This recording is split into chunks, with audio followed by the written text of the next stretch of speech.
Call of Duty could possibly be leaving PlayStation. Halo Infinite hasn't been doing a great job pleasing its fans, and a few new games dropped this week.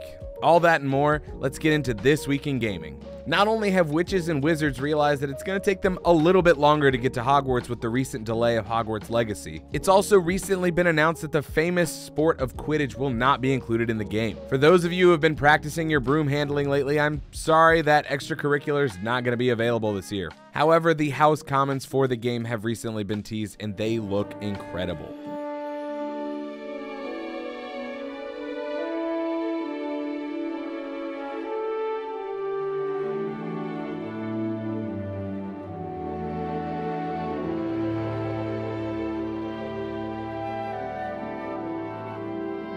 In a recent interview at PAX West, Matt Booty, yes, you heard that right, shared with everyone that he's eager to show people the next generation of Fable. As excited as Matt Booty is about the project, he said, and I quote, "The team made it very clear he is not going to be able to show anything until it's ready." While I'm personally really excited to see what the next Fable game has to offer, I can definitely respect the development team and their desire to not show things until they're ready. As time goes on, it does seem like fans are more and more critical of games even when they're in development, even knowing that they're not a finished product. While I myself am not a game developer, I do feel that probably adds a level of stress. So personally, for me, development team over at Fable, take your time. I'm sure you're going to do great. Recently, the team at 343 Industries with Halo Infinite have not been on the positive side of gaming news. In fact, it feels like people are growing more and more frustrated with 343 for how they're handling one of Microsoft's most famous games. Recently, it's been announced that Halo Infinite will have no kind of local co-op. Personally, I think this is a huge mistake. Maybe it's because of the nostalgia, maybe it's because I realized that couch co-op is dying out. However, I've always felt like Halo is one of those games that you want to be able to play local co-op. To add insult to injury to this specifically, a player recently found a glitch that allows you to play local co-op. The glitch involves inviting people to a game at a certain menu in the game, which just shows that the feature is already there. As it stands right now, this isn't even necessarily a glitch as much as a feature that works perfectly fine. Likely 343 will patch this and make it unavailable again, but that just seems like a bad choice on their part. It'll be interesting to see where they go from this with all of the backlash from this decision about no local co-op. Our guy Matt Booty came back out with some more news on the upcoming game State of Decay 3. This is the third installment of this zombie apocalypse game. There's still not much in way of footage or clips from this game in development. However, Booty did announce that the game is being developed on the Unreal Engine 5 along with Gears of War creators The Coalition. The game was announced back in 2020. Personally, I'm excited to see where it goes, especially with the partnership with The Coalition on Unreal Engine 5 when the game reaches its eventual release date. Ubisoft out of nowhere dropped a new mobile game this past week called Wild Arena Survivor. Ubisoft did share a little bit of details about this game and the fact that it was originally supposed to be a Far Cry game. Likely, the development of this game was not going how they planned, so instead of scrapping the entire thing, they decided to try and make some of their money back by dropping it as a mobile game and dropped the Far Cry name. I'm not much of a mobile gamer myself, however, this does feel like this could be a good thing for mobile gamers. If you've made it this far, go ahead and hit that like button for me, drop a comment, let me know what your favorite announcement is so far, and hit that subscribe button and we'll get right back into it. Cyberpunk 2077 has hit us with a few announcements this week. CD Projekt Red has announced the game's first major downloadable content named Phantom Liberty. This is the game's first huge addition since launch, other than a few patches here and there as the game was off to a really rough start.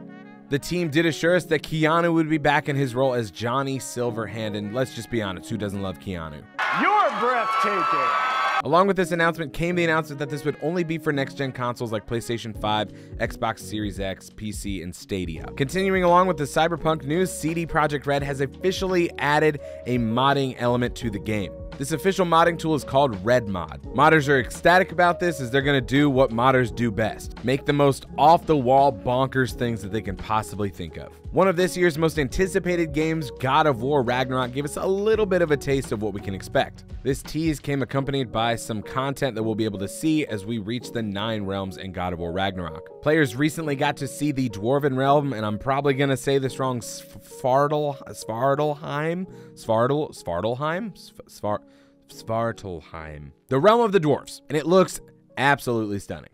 I'm sure if this game is half as good as its predecessor, it is going to be an amazing time with Kratos and Atreus when the game reaches its eventual launch on November 9th of this year. This week, players are continuing to ask the question, will Call of Duty remain on PlayStation? As of right now, the deal between Activision and Sony lasts until the year 2024. As of right now, Microsoft has also promised that 3 years after that deal is over, Call of Duty will remain on PlayStation. Where does it go from there? That's a great question. We could see an eventual shift of PlayStation players to Xbox when Call of Duty eventually reaches that Game Pass. After those 3 years, will Microsoft make it an exclusive? I mean, I wouldn't be surprised. But as of right now, we can speculate that at least the next 3 installments of Call of Duty will be available on PlayStation.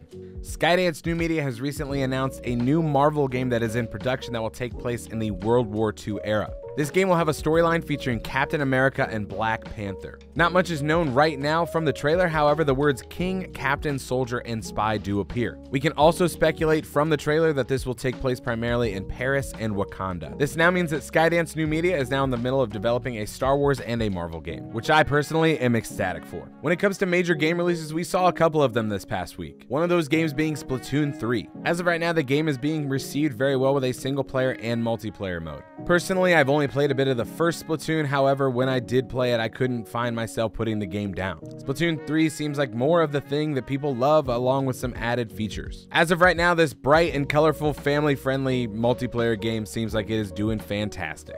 Another game release that feels like it honestly just came out of nowhere and was just announced was Disney's Dreamlight Valley. A lot of people are comparing Disney's Dreamlight Valley to Animal Crossing, and rightfully so. But the question is it good? It seems like a lot of people are having a lot of fun with this game.